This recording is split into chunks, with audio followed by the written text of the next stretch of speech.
Place à l'invité politique. Je reçois ce soir Frédéric Lefebvre, député UMP des Français de l'étranger. Bonsoir. Bonsoir. Votre casquette justement de représentant des Français d'Amérique du Nord, on a appris aujourd'hui dans la réforme des collèges qu'on va avoir l'enseignement d'une deuxième langue vivante un an plus tôt, dès la 5e, c'est bien? Très bien.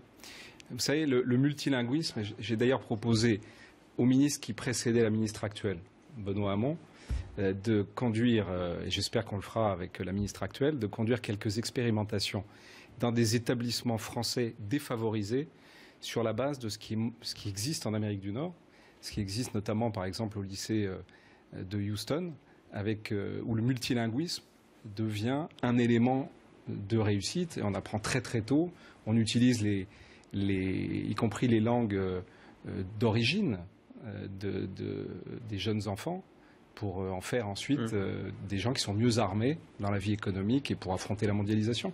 Encore un bon point pour une réforme de ce gouvernement de gauche. Ça commence à en agacer certains à l'UMP. Qu'est-ce qui vous arrive? Est-ce que ce passage de l'autre côté de l'Atlantique vous a fait prendre du recul par rapport à cette vision politique française? Et vous savez, j'ai écrit d'ailleurs dans un petit livre qui s'appelle « Vous êtes prioritaire », que quand on est loin, l'éloignement, c'est un exhausteur d'amour. Plus on est loin de la France, plus on l'aime. Et quand on aime la France, on a envie qu'elle réussisse. Et donc quand vous me posez une question sur une réforme, je vous réponds parce que je pense que... Non, mais vous vouliez aussi voter la loi Macron, oui. Vous avez voté le pacte de stabilité, enfin, ça en agace quand même plus d'un dans votre groupe. J'ai voté contre la loi de finances, j'ai voté contre la loi de financement de la sécurité sociale. Quand je considère qu'il y a un point qui est bon pour le pays, qui est bon pour les Français, même si ça va pas assez loin, la loi Macron, c'est un bon exemple. C'est 10% du chemin qu'il faudrait faire, mais c'est 10% pour les acteurs économiques. Je ne vais pas, moi, m'y opposer, alors que sur bien des points de cette loi, j'aurais pu moi-même faire la réforme, même si j'aurais été plus loin. J'ai déposé d'ailleurs 95 amendements. Moi, je pense qu'il faut changer de paradigme. Je crois que quand on voit... Vous me posiez la question, est-ce que, parce que je suis loin, je vois les choses différemment? Oui, bien sûr.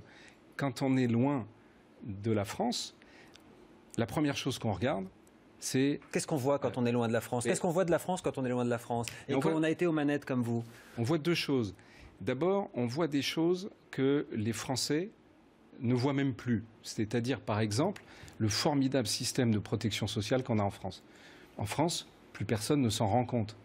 Et on voit en même temps les choses que les Français ne veulent pas voir. C'est-à-dire la complexité inouïe de notre système de droit du travail. Et où il faut qu'on fasse des réformes. On n'a pas le choix, il faut les faire. Donc, vous voyez ces sujets-là. Quand, par exemple, je vois le débat, droite et gauche confondus, ici, passent leur temps à culpabiliser la jeunesse de France parce qu'ils partent à l'étranger. Mais écoutez, c'est notre chance. Il faut au contraire que cette jeunesse de France, moi je l'y invite, parte à la conquête du monde. Je vois tous les jours des jeunes Français qui parfois étaient dans certains quartiers où ils sifflaient la Marseillaise quand ils étaient dans les stades et où maintenant, à Montréal, ils portent haut le drapeau de la France, ils sont devenus entrepreneurs, ils réussissent. Il faut redonner espoir à des quartiers qui aujourd'hui n'ont plus d'espoir. Alors vous disiez il faut changer de paradigme. Est-ce que vous le pensez aussi sur la manière que votre parti a de lutter, avec laquelle votre parti a de lutter contre le Front National? Et je pense à ce fameux FNPS de Nicolas Sarkozy. Et vous savez, je crois d'abord que ça soit l'opposition, ma famille politique, l'UDI, que ça soit le Parti socialiste. Aujourd'hui, tout le monde est obsédé, tourné vers le Front National. Tout le monde en parle. Pour certains, il faut en faire l'ennemi numéro un. Changer nos discours, changer nos valeurs. Pour d'autres, il faut au contraire se bodybuilder la jambe droite, courir derrière, récupérer les électeurs. Pour d'autres encore, il faut changer le mode de scrutin. Mais il y a une solution bien plus simple. C'est de se tourner vers les Français. Qu'au lieu, en permanence, dans le débat public, ma famille politique, comme les autres, demander aux Français, à chaque occasion, aidez-nous à régler nos problèmes, nous, d'hommes politiques. Les primaires, on n'est pas capable de choisir notre candidat, aidez-nous à le choisir. Vous ne pensez pas qu'ils préféreraient qu'on leur dise, on va, nous, vous aider à régler le chômage? Est-ce que, sur la question précise, Nicolas Sarkozy et son FNPS, d'après vous, c'est pas la bonne stratégie? Non, mais vous savez, le FNPS, c'est d'ailleurs un terme qui avait été employé déjà auparavant, de la même façon que le carton rouge, de la même façon. tous ces... Ça marche pas, ça marche plus. Mais tout ça, ça fait partie du passé.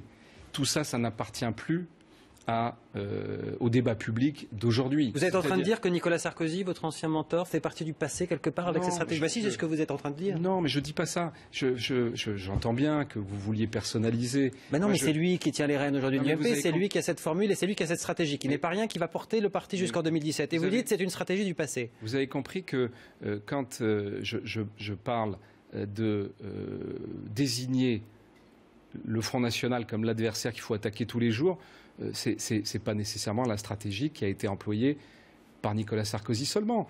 Que ce soit Alain Juppé, que ce soit le Premier ministre Manuel Valls, il y a quelques jours. Moi, je pense qu'il faut arrêter de parler du Front National tout le temps. Regardez, on est en train de le faire.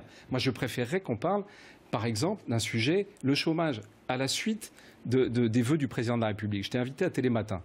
Je lui ai dit à l'époque, je l'ai demandé, est-ce qu'on ne peut pas réunir la droite, la gauche, un peu comme les accords de Minsk, vous savez, où tout le monde s'est mis d'accord. Avec le succès que ça a eu. Non mais je parle de la méthode. Mais tout le monde s'est mis d'accord. Je comprends que vous vouliez parler de François Hollande, mais je voudrais rester sur Nicolas Sarkozy. Attendez, si vous je voudrais bien. terminer. Ouais. Mais il nous reste une minute. Personne ne sort de la salle tant qu'on ne s'est pas mis d'accord sur quelque chose. Moi, je voudrais qu'on se mette d'accord sur 5 mesures contre le chômage. Droite et gauche, on est quand même capable de s'additionner et de trouver un certain nombre de mesures sur ce sujet. Qu'est-ce que vous faites encore à l'UMP, vu les propos que vous tenez sur cette stratégie? Mais c'est ma famille politique. Je souhaite que ma famille politique... Non, mais vous ne suivez pas les consignes de vote, vous ne travaillez pas apparemment dans les réunions de groupe, c'est ce que dit Christian Jacob, et là vous êtes en train de dire qu'ils ont une stratégie du passé. Mais la question est assez claire, qu'est-ce que vous faites à l'UMP? Mais je vous réponds, aujourd'hui, ma famille politique, j'en ai été le porte-parole, je souhaite qu'elle adopte une stratégie de l'avenir. Je souhaite par exemple que là, on a 15 jours, que l'ensemble de nos candidats aux élections départementales, de la même façon d'ailleurs que pour les autres formations politiques, parlent uniquement des problèmes qui intéressent les Français. J'aurais souhaité par exemple que pour ces élections départementales, l'opposition annonce un contrat avec les Français pour les 6 premiers mois, qu'on puisse engager par exemple la réduction de la dépense publique. Et ça n'a pas un certain nombre vous de êtes bien en train de délégations critiquer de ce services parti. publics. Je vous pose la question, différemment. Nicolas Sarkozy à la tête de ce parti, oubliez le fait que vous ayez été très proche de lui. C'est un échec pour vous aujourd'hui? Est-ce que c'est ce que vous êtes en train de dire là, depuis le début de cette interview? Franchement, je comprends bien qu'on veuille en permanence personnaliser. J'essaye de dire que la vie politique française, aujourd'hui, elle est en train de donner un élan au Front National, simplement parce qu'elle est obsédée par le Front National, qu'elle veut soit l'attaquer en permanence, qu'elle veut soit limiter pour récupérer un certain nombre de ses électeurs, alors qu'en fait, la seule chose que nous devons faire, c'est nous tourner vers les Français, nous additionner, être sincères. Quand moi je dis par exemple que je vais voter la loi Macron, mais les gens, les Français, qui m'arrêtent dans la rue, les chefs d'entreprise, ils ont parfaitement compris que c'est parce que j'étais sincère.